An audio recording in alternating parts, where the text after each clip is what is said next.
What's up, Zachy Feller here, and today we are gonna crack open the case of these hugely popular budget professional headphones. Are they any good, or is it all hype? 5, 4, 3, 2, 1, 0. All engine running. Picking up a good pair of headphones is tough when you're on a budget. Sure, if you have all the money in the world, then you could always splurge for the latest and greatest, such as a pair of Abyss headphones. But for the rest of us, where do we begin? A quick search on Amazon for headphones under $100 will result in a plethora of cheaply made and oddly branded headphones. While these mostly work, they rarely ever sound great. Keep going down the Amazon rabbit hole, however, and you just might come across this gem. The Samson SR850 semi-open studio reference headphones. And these? Ooh, baby, these are ridiculously good. But only if you're using them indoors, in a studio, or at home. And we'll get into why exactly that's the case later on in this video, so stick around. There's a lot to unpack with this one here, so buckle up, subscribe if you haven't already done so, and away we go! So let's kick things off with aesthetics, which I give an 8 out of 10. With an aggressively technical looking aesthetic, these are either really neat looking or really ugly, depending on how you like your tech to look. That said, these look like they pack a punch. There's just something industrial and serious looking about it. It screams, I mean business. But you definitely won't win any style points in the fashion or chic department. Though most people will think this must be some professional shit. Moving on to specs and ratings, which I rate a 9 out of 10. Sporting big ol' 50mm drivers and a 10Hz to 30,000 Hz frequency response, these things sound very nice. Utility and performance. For this one, I give it a 9 out of 10. Unlike the majority of headphones out for sale, these puppies are open back. Oh, well, they're technically semi-open back. So what the heck does that even mean? Well, normal headphones are typically closed back, which is exactly what it sounds like. The back of the headphones or earpieces are closed so as to passively isolate the outside sounds from the sounds the headphones produce. That helps to control sound leakage from the headphones. For example, if you're sitting next to someone on a park bench and you're listening to music, the person next to you is not going to hear that much of it if you're listening at responsible levels. However, with a pair of open back headphones, the person next to you is likely going to pretty much hear everything that you're listening to. The sound leakage goes the opposite way as well. A pair of closed back headphones are well suited for noisy places, such as in public transport or in a coffee shop or even in a club.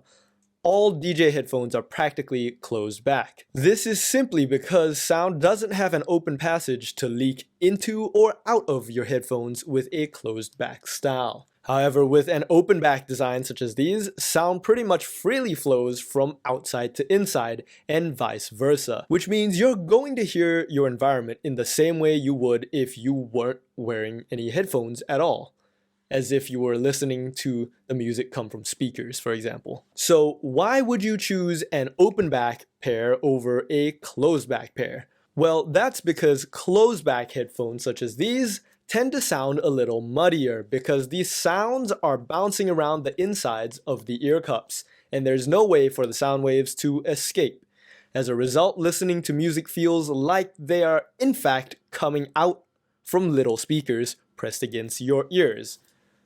This is in stark contrast with the sound signature of a pair of open backs, such as these. Open backs tend to sound a lot more natural, and almost as if the music is coming from the surrounding environment, rather than feeling like something blaring right into your ear holes. Essentially, this means you have a wider sound stage and better perception of where sounds are coming from. To put it in layman terms, it sounds more immersive. This makes open backs great for gaming because you're more likely to be able to pinpoint the enemy's footsteps or gunshots as compared to when you're using a pair of closed backs. Because sound can freely move back and forth through the open back, you significantly reduce unwanted reverberations inside of the ear cup, leading to cleaner sounding sounds. So, in a very broad generalization, open backs tend to provide superior sound quality and sound staging, but at the expense of noise isolation, meaning they're really only useful in quiet environments, or if you intentionally want to mix outside sounds with your music, such as if you want to maintain awareness of your surroundings when you're out and about. But in that case, keep in mind that other people will be able to hear what you're listening to, so no porn. And also, if your environment is too loud, you won't really be able to hear your music as it'll all be drowned out by the outside noise. You might remember that these are semi-open back, which is exactly what that sounds like too. It's not 100% open back, but more like halfway there, which gives you half the benefits and half the drawbacks. So it's kind of like a compromise between an open back and a closed back pair of headphones. But these do leak a tremendous amount of sound by design, which means they are a poor choice for audio monitoring while recording into a mic because the mic is going to pick up the noise leakage from the headphones. But boy, do these sound great. On a side note, I realized that I am wearing these noise leaking headphones while recording into a microphone, and the reason you don't hear any of that feedback coming out is because it's not plugged in. I'm not actually monitoring any of the sounds that I'm recording right now. I'm just wearing these to model them for you guys. Alright, so if you've never used open back headphones in general, you will be shocked at how amazing these sound in comparison to whatever pair of headphones you've been using prior to these. It's really just a completely different sound experience. One that's far superior as long as you're in a quiet place. Compared to other open back headphones, these are, again, semi-open back, and a fairly budget pair at that.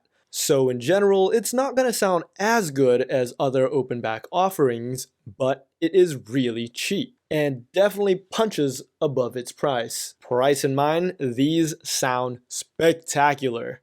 Deep lows, check. Wide mids, check. And high highs, yeah. Heck, even if you're not thinking about price, these sound amazing. Good enough for professional use. In fact, these are my favorite set of headphones to edit videos with. That said, I am not an audiophile. Far from it. If you want an audiophile's take on these headphones, check out the Rolling Trolls video on it up here. Alright, let's move on to special features. This I give it a 7 out of 10. So these are the first pair of headphones that I have that has an automatically adjusting headband. Compared to the traditional tension or notch-based sliding headbands, these ones are effortless to put on. The headband adjusts via an elastic tension cord that automatically conforms to the top of your head each time you put it on. It almost feels like your headphones have suspenders on your head. And it's pretty neat because with this suspension style support, the headband not only feels great, but doesn't even need padding, saving on the overall weight and cost of the whole thing. That being said, the headband itself is so flat that it actually feels sharp on the sides, making it uncomfortable to wear around your neck as it cuts into your skin. So just put them on the table when you take them off instead of around your neck. The ear pads are made of velour cushioning, which feels really different from the leather ear pads that most of us are used to. It is really comfortable, but it gets warmer than leather, so if you're in a warm or hot environment, these might not be the most comfy to wear, because you will overheat. Conversely, if you're in a chilly environment, these are actually really nice for keeping in some warmth. They're like earmuffs. The clamping force is moderate. It's strong enough to feel really secure, but not so strong as to squeeze your brain into oblivion. Though, admittedly, after wearing them for over an hour straight, I find the hinge of my jaw feeling a little pressure that has to be relieved by removing the headphones for a minute or two. Alright. Before we wrap things up here, I want to check in with all of y'all. Are you enjoying this video so far? If so, take your face, smack it into the like button, and show me you give a damn. Compatibility, 8 out of 10. These are corded headphones, and unfortunately, the cable isn't detachable. That would have been a nice touch, but again, at this price point, you can't really blame them, can you? It's got a nice long straight cable, no coil, but not like anyone's jumping around DJing with these, so it doesn't really matter. It's got a threaded tip to fit the included 1/4-inch adapter, a nice touch and nod towards professional use. As for what it comes with, 7 out of 10, no frills. It comes in a really simple box. Not the prettiest packaging, but with this, you're really just paying for performance and nothing else. It's pretty stripped down. You get the headphones, a 1/4-inch adapter, and the little manual. That's it. That's all you get. Last but not least, let's talk about price. 10 out of 10 for these babies. Retailing at the very fair price of $49.99 on Amazon.com at the time of this review, these, for once, are worth every penny, in my opinion. So what are my final thoughts on these? Well, the Samson SR850 semi-open back studio reference headphones are a no-brainer. If you need professional sound at amateur prices, this is pretty much the gold standard. But just remember, while they sound spectacular, they are pretty much useless outside of quiet environments because of the noise leakage. Alrighty. Thank you very much for watching this review. Tell me what you think of these headphones in the comments below. And I'll catch you next Tuesday. Zachy Feller out. You might be wondering what the heck a reference headphone is. And reference basically is the name given to things that have a flatter, wider sound profile so you can catch more detail while you're listening to your playback, which makes editing a lot better and easier because you can fine-tune little details that you otherwise wouldn't be able to hear on a normal pair of headphones. So reference really just means these are for professional use. They don't have the same emotion and punchiness of regular headphones, and they sound a little bit more technical, but that's really what you need if you are doing technical audio work. That said, if you use a pair of reference headphones to listen to your everyday music, you will likely hear things that you otherwise never would have heard, which is really nice. It's like listening for Easter eggs almost, but not really Easter eggs, it's just details that are lost in other headphones. So that's what reference means, and when they say studio headphones, these days it doesn't mean anything. Like, anything can be studio headphones. It doesn't really mean anything about the sound signature. It doesn't really mean anything, and is often used in exchange with reference headphones. So to see studio reference headphones is like saying the same thing twice, even though reference is the correct term for it, and studio just, I guess it means you use it in the studio, but you can use anything in the studio.